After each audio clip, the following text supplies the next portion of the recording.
بسم اللہ الرحمن الرحیم، اللہ کے نام سے، یعنی کہ اللہ کے نام سے شروع، اللہ کے نام سے جو الرحمن ہے اور الرحیم ہے۔ الرحمن اور الرحیم کا مطلب کا فرق سمجھ لیں۔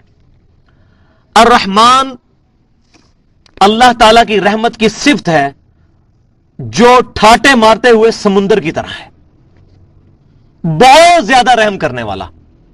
اور الرحیم کا مطلب ہے بار بار رحم کرنے والا اور ہمیشہ رحم کرنے والا۔ یہ نہیں کہ کبھی کبھار جوش آئے تو رحمت کرے۔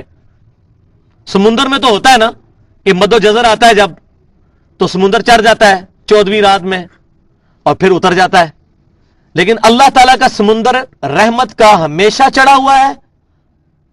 الرحمن وہ جوش پر ہے اور الرحیم وہ ہمیشہ ہے۔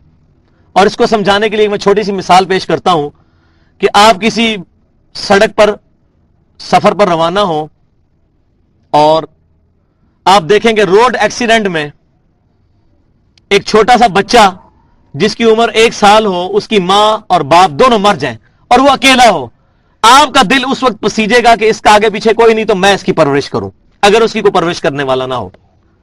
لیکن ہو سکتا ہے کچھ عرصے کے بعد آپ کو یہ خیال آنا شروع ہو جائے کہ یار میں تو پہلے اپنے بچوں کا پیٹ بڑی مشکل سے پالتا ہوں، اس بچے کو میں کیسے پالوں گا؟ اس وقت تو جوش میں وہ کام کر لیا۔ جیسے بعض لوگ رمضان میں جوش میں آ کے داڑھی رکھ لیتے ہیں، لیکن ان کو نہیں پتا چاند رات کو کیا ہونے والا ہے، لہذا جوش میں آ کے داڑھی نہیں رکھنی چاہیے، ہوش میں آ کے رکھنی چاہیے جب اللہ تعالیٰ توفیق دے۔ تو بعد میں بندہ کہ جی وہ میں کیا پہلے بچے اپنے، یہ میں نے کیا مصیبت پال لی، لیکن اللہ کے ساتھ ایسا معاملہ نہیں ہے۔ اللہ کی رحمت جوش میں ہے تو ہمیشہ ہے، اس کو کوئی فرق نہیں پڑتا۔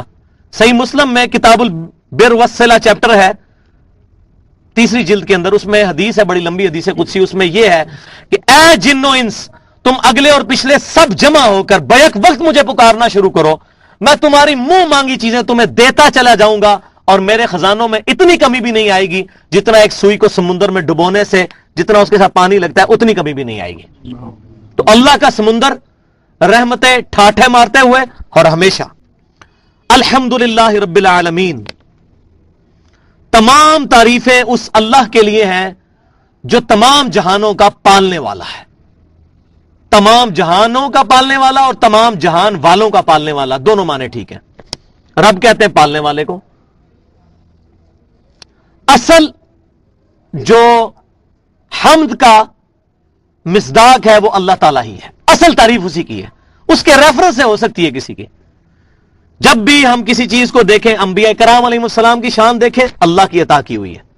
قرآن کی شان دیکھیں، اللہ کی عطا کی ہوئی ہے۔ زمین و آسمان کی کریشن کے اوپر ہم غور کریں، پھول سے لے کے جانوروں تک تمام چیزیں، گلیکسیز کے اوپر غور کریں، تو ہم یہ رزلٹ پہ پہنچیں گے کہ اصل تعریف اس کی ہے جس نے ان چیزوں کو بنایا ہے۔ الحمدللہ رب العالمین۔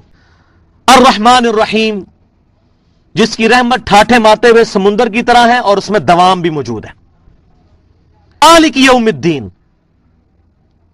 اب یہ جتنی چیزیں اس نے بنائی ہیں فضول نہیں بنائی ہیں، ان کا کوئی مقصد ہے، اور اس مقصد کا تقاضا یہ ہے کہ اللہ نے یہ جو چیزیں بنائی، جو مجھے میری جان دی، مجھے 1,00,000 دفعہ روزانہ دھڑکنے والا دل دیا، 23,000 دفعہ پھیپڑے سانس لینے والے اور 23,000 دفعہ باہر نکالنے والے، 25 دفعہ ڈائلیسس کرنے والے گردے، 12,000 مرتبہ آنکھیں جھپکنے والی اور 10,000 لیٹر خون پمپ کرنے والا دل دیا۔ یہ تمام چیزیں جو دیں اور جسم کے اندر 1,00,000 کلومیٹر نسوں کا جو نظام ہر بندے کے جسم میں بچھا دیا، اور 100 ٹریلین سیلز، 100 ٹریلین، 1 ٹریلین 1000 ارب کے برابر ہوتا ہے، 100,000 ارب سیلز ہر بندے کے جسم میں ڈالے، اور ان تک خون پہنچانا اس کی ذمہ داری، آکسیجن پہنچانا اس کی ذمہ داری۔ تو یہ تمام چیزیں فضول نہیں ہیں۔ ربنا ما خلقت ھذا باطلا، اے اللہ کوئی چیز تو نے فضول نہیں پیدا کی۔ افحسبتم انما خلقناکم عبثا، کیا تم نے یہ گمان کر لیا ہم نے تمہیں فضول بنایا اور تمہیں مر کے ہمارے پاس لوٹ کر نہیں آنا؟ تو یہ تمام چیزیں کسی مقصد کے تحت پیدا ہوئی۔ اب وہ چیز اگر اس مقصد کو پورا نہیں کرے گی تو جزا اور سزا کا معاملہ ہونے والا ہے، اور ایک دن ایسا آنے والا ہے کہ اللہ تعالیٰ ان تمام چیزوں کا حساب لے گا،